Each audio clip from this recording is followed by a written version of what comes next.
Your attitude correctly displays your view of Christ.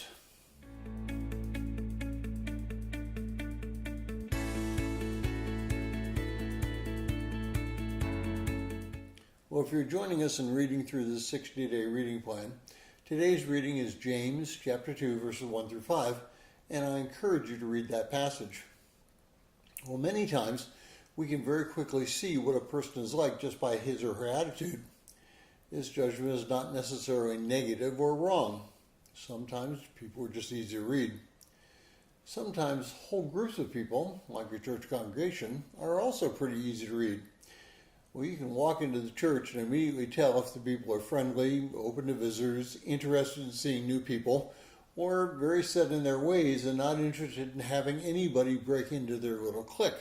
James addresses our attitude in both personal and corporate ways. He does it by illustrating how we are to respond to people.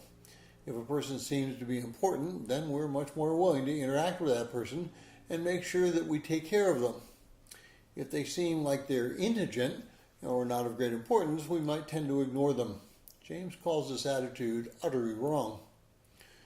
Most of us like to pride ourselves as ones who treat others with respect and honor and friendliness, and yet, when we see somebody who is new in our church or someone we don't recognize, do we really go up to them and introduce ourselves, or do we ignore them in hope that they don't bother us?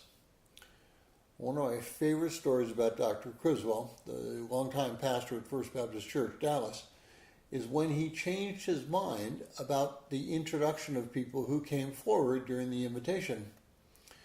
Well, First Baptist at that point had a ministry at the local YMCA, and at the end of each service, Dr. Criswell would present the new members. Those who were from the YMCA would be introduced last and would be placed far away from Dr. Criswell. Well, I don't know why he changed the order, but one Sunday he added those from the YMCA first, and from then on, they would always stand closest to him. Well, do we want to be seen with those who are important? Or do we want to minister to those who God brings across our path and needs us? The choice is ours. Will we choose wisely?